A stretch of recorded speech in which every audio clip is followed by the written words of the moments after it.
So what I'm going to talk about today, in part derived from some of the work at the start of the costs of urban action, but also ongoing work by BGS with Glasgow City Council, one of our key local governments in Scotland.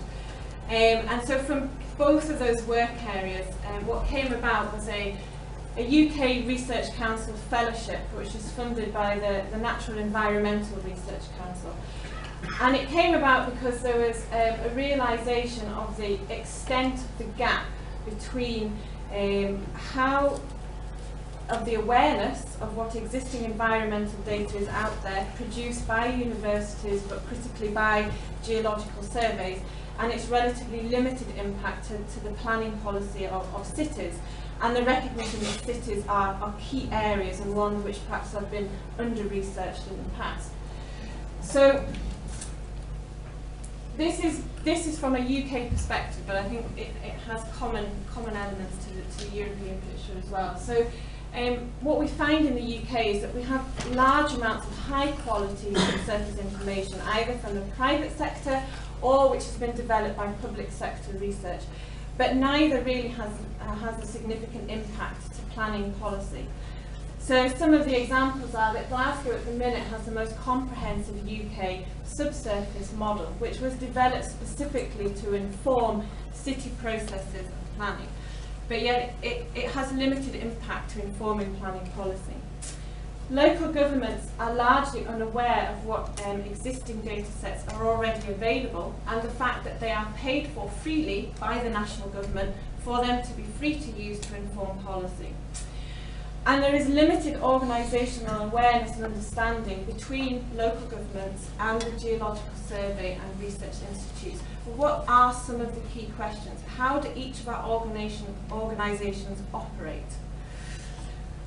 To address some of these gaps, there's been quite a lot of emphasis and work on the development of 3D models and visualisation of information to try to bring together these different professions and reduce the knowledge gaps. But models by themselves do not increase the capacity or knowledge or training of stakeholders to be able to use that knowledge and to be able to recognise how it can be utilised most effectively through the city development process. And it's almost ironic because I think 3D information is so visual, it's such a powerful communication tool that people think, I need to know more about this, I need to use 3D models, but actually they're only a very small part of the solution. So this shows some of the kind of results coming out of the fellowship. So this shows the current utilisation of subsurface information throughout the whole city development process. So when I say the city development process, I mean from strategic early planning policy decisions, when city planning, local development plan policy is formed, right through to the planning process where planning applications are dealt with, through to design and construction, so projects where you have the master plans or layouts of large sites and the design of the building. And what you find is that generally down in project planning, master planning and design and construction, there's relatively good use of available information, both that held by local governments but also that held by geological surveys. But as you move further backwards through the process to the very early stages, there's actually very limited, if any, use of some of the existing relevant information. And both ourselves as research providers want our research to have high impact, but planners also want to have better utilisation of existing external knowledge to their internal policy and processes. But it's not a straightforward process in going from A to B, and it requires quite a lot of detailed understanding of both the science and the questions being asked. And I think that's where we have a key role to play. If we have increased use of knowledge in those early critical decisions where land assets are zoned, where investment decisions are prioritised, where risk is mitigated, that would cascade a lot of downstream benefit and I think go some way to reducing some of the blockages in city development, delivery of planning policy with these unforeseen ground conditions. There will always be a need for site investigation at project scale decisions, but I think having more informed awareness of what those are likely to be would go a long way. A lot of these things are recognised by the National Planning Review, which is currently ongoing in Scotland, the consultation of which is finishing in the beginning of April. And really this document is calling for greater utilisation of appropriate knowledge earlier, so that local development planning in the UK, that is city planning often, policy, can be strengthened and informed and have the capacity to utilise our land assets more effectively, to prioritise investments more effectively, so that it is enabled to deliver infrastructure and the holy grail of planning of a connected communities and place, high quality place, more effectively. But to do that, we need to have better understanding of what is relevant information, and to do that we need to have increased professional collaboration. So this is really what this diagram is trying to emphasise, is that for our knowledge, both for planning knowledge and for subsurface knowledge to come together, and for that knowledge to have impact, we need to have different organisational relationships to what we have at the minute, from executive levels all the way down, between the different work processes between organisations. So we need to be able for local governments, so the diagram on the... So local government knowledge and data needs to come together with national data sets and national institutions, together with research knowledge, so that we can come together to realise what is strategic and relevant city knowledge. So we move away from the present situation where we have some interaction, but largely our organisations are spinning independently. So the 3-year fellowship spends half of my time, but it sees me partly embedded within Glasgow City Council. And really it is aimed at developing, or beginning to develop, some of this understanding of what are the key questions for city planning policy, how are those framed for planners, and what therefore is relevant research and knowledge to inform us, so that we can have better understanding. Also to develop a better understanding of what training and capacity is required for planners or other non-specialists to use subsurface information and to be able to map it through their work processes. And the fellowship is doing this through a series of detailed local government case studies, but also then by piloting national engagement mechanisms. So I think in-depth learning is essential to begin to broker some of these knowledge and communication gaps. But obviously that isn't sustainable in the long term, and the fellowship isn't sustainable, or it's not we can't have a fellowship within every local government in the UK. So these national engagement mechanisms are crucial in learning how we can develop more resilient, strategic, organisational relationships and engagement, so that this can be replicated and sustained in the future. So my new glasses, my new lens.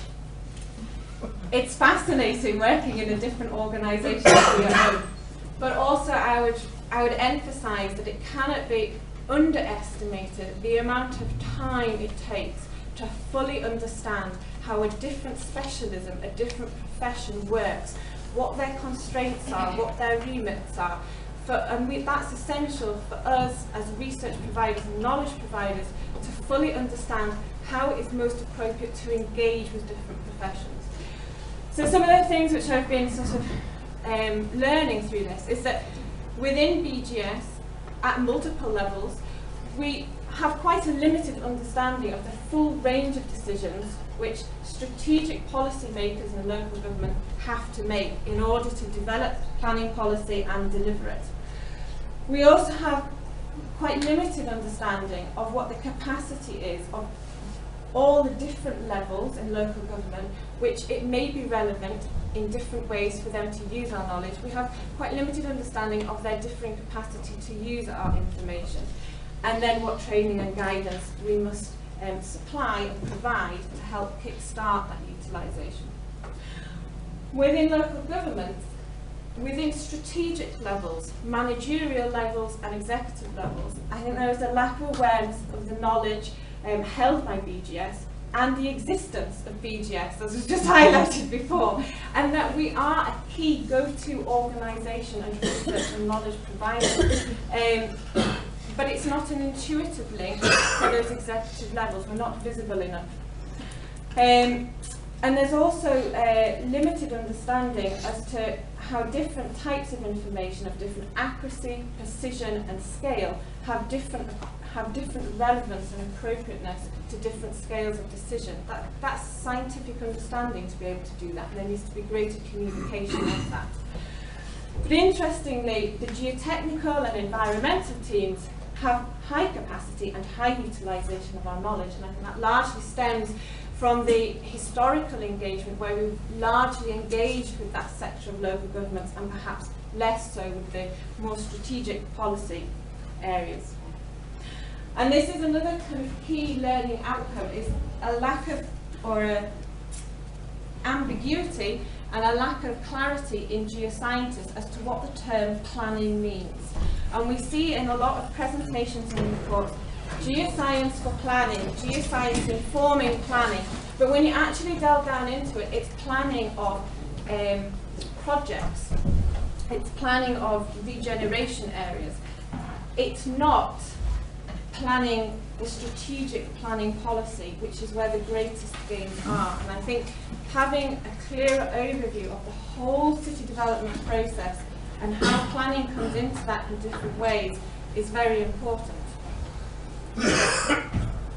Something which keeps coming back again and again is just how ingrained our silos are in professions, but not only between professions, but within professions and within organisations. We're also busy doing the day job and doing our individual work processes that very few people have an overview of how those all come together to fit the bigger picture. And we need to somehow empower individual roles and individual organisations to get that greater oversight of how we move from place to project scale. At the minute, there is a large reliance on being in the right place at the right time to make the right connection, which is good if it works out, but then if one person moves on to another job, that link is instantly broken, and that link can exist, that disconnect can exist for many years between those organisations. So we need to move away from being in the right place at the right time to having a strategic engagement from executive levels all the way down to your individual geotechnical officers or your individual geoscientists, hydrogeologists and engineers. And I think it comes in 4 stages. From increasing awareness comes naturally increased understanding, and naturally from that comes increased capacity. And over time that will develop iteratively so that each becomes stronger. Something else which has been quite interesting, and I alluded to some of this before, is the power of a 3D presentation of information. But when this knowledge gap is discussed quite often, I think there's too much emphasis put on the role of 3D models and integrating information into 3D models. I think particularly at the present moment in time, we need a dual approach of using all subsurface information is 3-dimensional, but viewing it in 2D as well as in 3D. Because I think at the minute 2D information is still by far the most accessible form of that information to non-specialists. So, for example, when we're trying, in one of the local government case studies, is trying to develop an above and below ground compilation of relevant data to certain planning policy questions. And we're doing this in a 2-pronged approach. One is using a 3-dimensional, fully integrated 3-dimensional model, and one is using a GIS platform where the information is layered in 2D. And when developing the 3D model, first phase, I showed depths to bedrock as a sort of key surface, and to a sub-audit in a developing planning team, and they said, is that how it should look? I was like, okay. So there's a lack of awareness or understanding of how geological information should look in 3D. They don't know whether that 3D presentation is correct or not. So I think there's there's mileage to be gained by running a dual approach, at least until the capacity is built up on both sides. I think the fellowship has shown that it's only by developing case studies and using examples and applying them to work processes that both sides can fully appreciate where each other is coming from and where the real knowledge and capacity gaps are. So, for example, in the top corner, there's an image of a depth to groundwater map, which, as a hydrogeologist and colleagues who developed that map, we think that's quite intuitive. But actually, we need to take it a step further to make that accessible, so that non-specialists are comfortable in using it. So, stripping out all the blue areas, for example, the pale blue areas, which is where it's quite deep. It's not such a relevant consideration, and only having one or two categories where it's of key consideration, or you need to consider it but it's not as critical. That's the level of derived information which we need to get back to, but we need to work together to understand how best to do that. So this is just an example of one of these detailed case studies. So Glasgow City Council, Gillian will be delighted to know, has just had its next local development plan policy adopted. But a condition of the adoption is that the national government wanted an early review to try to provide an evidence base of how the plan was going to deliver the infrastructure of housing and so forth that it said it would, based on the land assets and economic drivers within the city. So what we're trying to do is to do a demonstration of how front-loading knowledge earlier and greater amounts of knowledge earlier to these key strategic decisions and formulation of policy can help unlock some of these city development issues.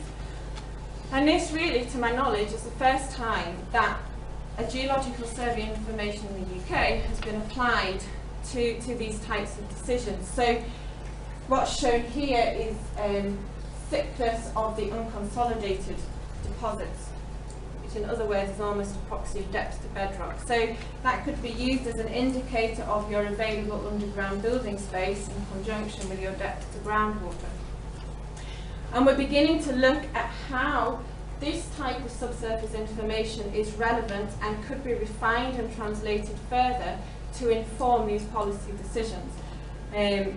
So that's a work in progress, but it's proving really useful to begin to have these discussions. And it's only when you actually begin to apply it to a real life scenario and to begin to put the data together, albeit in a very basic, layered, two-dimensional way, that you can really have the types of discussions which we need between the professions. And ultimately, hopefully, we can have more effective analysis together to inform the planning policy, which is just sort of what this slide is trying to show, in that we go from our traditional comprehensive geological and environmental data sets to a more derived state of those to then inform the planning policy. The other thing which I mentioned at the beginning of these national engagement mechanisms, and I think this is really vital at increasing the visibility and awareness of geological surveys as key providers and the amount of information and relevant data which they hold, and that they are go-to organisations for cities, for local governments, for city municipalities. So this is the first national workshop of its kind in Scotland, and I think in the UK as well. And it's been convened by the Improvement Service in Scotland, and it's involving BGS and all 32 local governments within Scotland and the regional plan groups. And I see this as the first of many. They could be annual, they could be as and when needed, and they could be themed to target specific issues as and when they arise, or different roles or levels within local governments. But critically, it's providing a more resilient and strategic engagement between the organisations. So this first one is aimed at local development planning policy teams, so these policy officers, to showcase what data we already have, what we could do to refine it further, what funding mechanisms are available to undertake that work collaboratively together. And NERC and RCUK are also attending this workshop so that they can capture the shared research gaps and needs of local governments, so that in the future they could design a research programme around those. The Royal Town Planning Institute are also engaged, and the Scottish Government. So I see this as a first step. And for example, if geothermal becomes a much bigger driver and a need, then there could be a geothermal workshop to engage. But this is setting off this engagement mechanism. And finally, something which has been talked about a little bit more to this audience in the past has been the AST network, and how it has helped to develop these discussions with the private sector as well as the public sector. And that from the pilot from Glasgow with the data procurement mechanism of procuring standardised digital data to a centralised database, that's now been expanded to a national database, and national stakeholders are trying to engage with that process to write that procurement process into framework contracts. And ultimately that's essential for us to be able to provide new research or higher quality research in the future. So, as Mari was saying earlier, Belfast are now interested in replicating this. Wales have already held an ASK meeting, and the Black Country in England are also engaged. So it's gaining momentum, and it is changing relationships. But I'd like to emphasise that this will take time, and it can't be underestimated how long it takes to develop these slight shifts in our relationships. And I was trying to provide an illustration of what we need in terms of these organisational relationships, and I almost felt it was organic. And I was trying to think of something that I could do, and I came up with this DNA diagram. And the point of this is that at the bottom, you have the local governments, you have the geological surveys, you have other research and data centres, then you have knowledge exchange networks like the ASK or the COST or others. And each of these organisations, the local governments shown in red, the geological surveys shown in blue, they each have their own remit, their own purpose, their own drivers, and not all of those are relevant to everyone else. We all have our individual purposes. But at the minute, there are weaker knowledge gaps of what those are between the two organisations. And I argue that the DNA helix needs to have strong links between the two for us in time to develop this high quality relevance of knowledge between the two. And my colleague in GCC had been thinking about this. We worked quite closely together. She had been thinking about this as well, and she'd come up with a cell. And I thought it was quite fitting that we had both, from very different perspectives, come up with a very similar graphic to try and portray what we were trying to do. And she was arguing that the city is all about delivering connected communities and high quality place, managing resources effectively. But the city cell needs to be comprised not only of the different service teams within the council, but the geological surveys and the stakeholders. And that's needs to be part of our DNA. If we are to move from here up to here, that's essential. And that's it.